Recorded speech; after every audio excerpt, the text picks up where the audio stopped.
I'm Stavros Eleftheriou, founder of Cabana. But it's the people of Cabana that makes Cabana, you know? And I'm one of them. I'm the conductor. The Cabana building, I purchased it in 1977. It was a church at one time, and then it became a theater. And then we converted to manufacturing. It's been great for us, you know? I thought the building had a good feeling and good blessing inside, and I felt that's the place we're going to build a factory.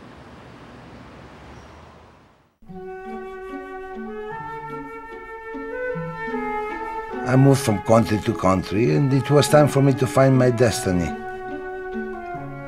And the second day I came to this country, to New Mexico, that was the end of me. I knew that was my first job. I never have worked before in my life. So when I came here, immediately I got involved with jewelry. I called my parents and I told them I'm not coming back. I knew what I would be doing. And it's like yesterday, but it's 35 years later. And I still feel 22 years old in my heart, you know?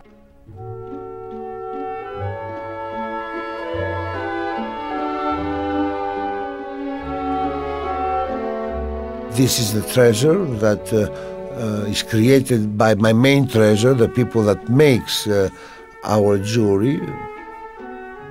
I love every piece we have created. You can see here the beautiful Australian opals, crystal opal, many qualities of opals, blue, green, reds. We have the tanzanite and opals that they look magnificent together. And tanzanite enhance the opal enhance the tanzanite, they complement both stones and all the little diamonds around them to give them the best reflection. I love opals. Opals are beautiful stones. It's very difficult to cut and it's very difficult to work with, but it's a beautiful stone. Then we're using the pink mother of pearl that comes from freshwater shell, you know, and we take very small part of it and we have created the pink mother of pearl with rose gold.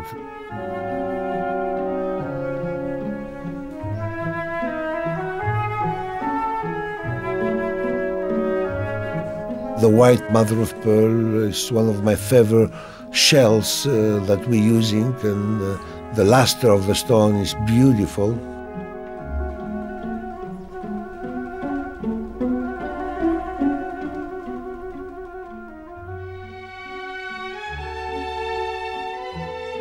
We have the mixed mother of pearl. We take all the different natural mother of pearls and we mix them together.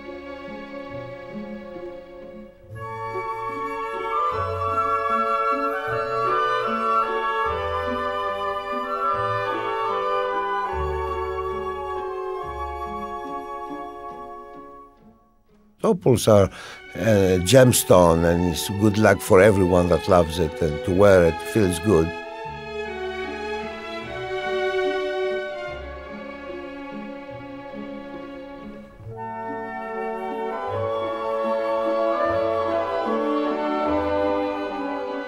It goes through many talents of people to make it happen. It's not just one individual. It takes between 5 to 10 different processes to make it happen, and every individual is the best on each process.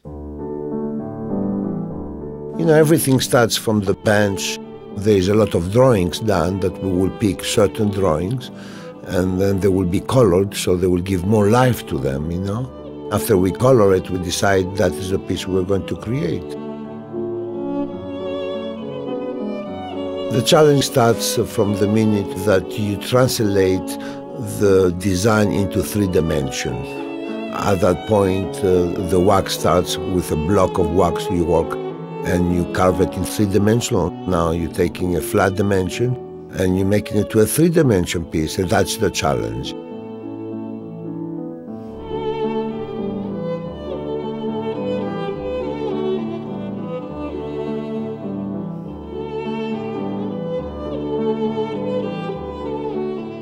Then we make a mold out of it.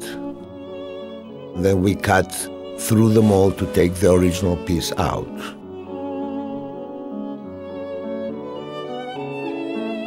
Then you take that mold and you pour the wax inside, and then you have to clean the wax.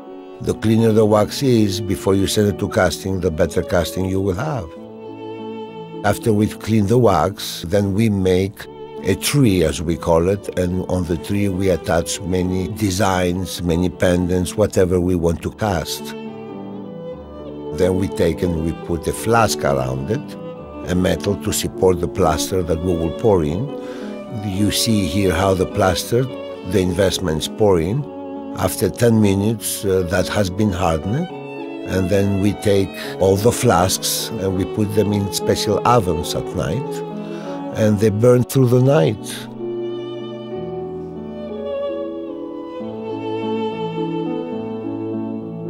The investment gets harder, and the wax melts underneath, and it becomes hollow inside. Then in the morning, when we come to work, we will take the flasks and we will pour the melted metal inside, and we replace the waxes.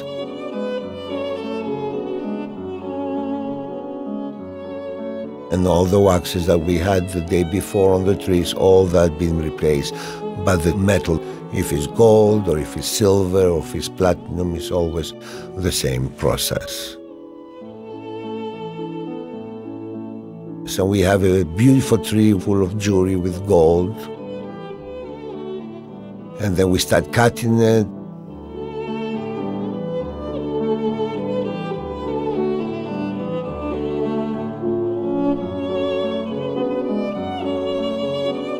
And then we take the pieces and we grind them, just to make sure that everything, the details is correct. And after we grind the piece on different processes of grinding, the different types of wheels and grids, then it will go to quality control. From there, it will go sometimes to the stone setter, or it will go to the inlayer. It depends the piece again.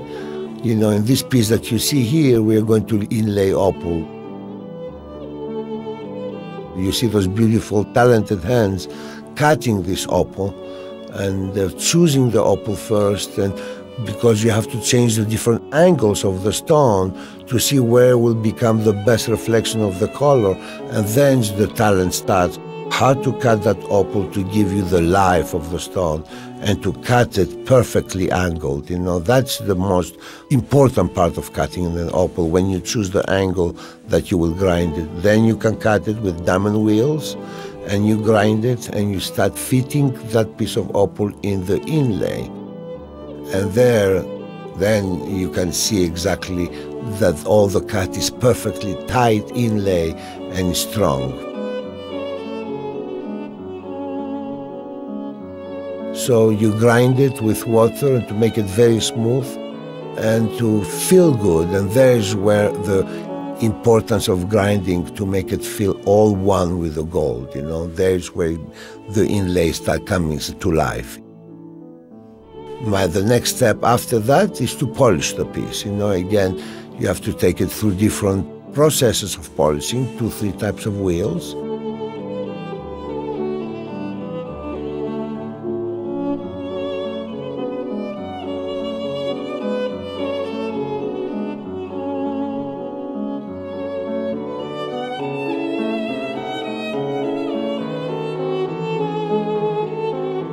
And in the end, we steam it to take off any particles, anything that's dirty, any fingerprints, and there's the final piece as you see it.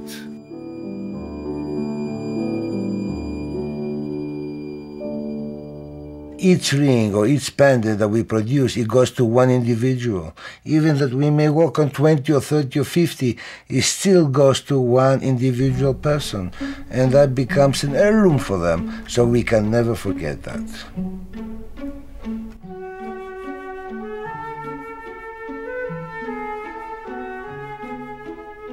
Overall, the look of Cabana is the inlay look.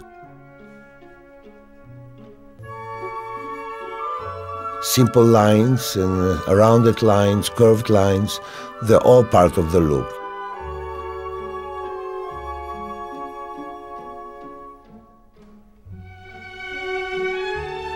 Cabana has created a feeling, and the inlay, the smoothness, the elegance of each stone is not just the inlay process, it's the elegance that each stone is cut, each curve on each piece.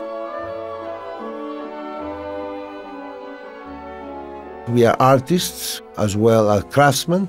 We like to appreciate what we produce. We like to see that the consumer loves what we're doing.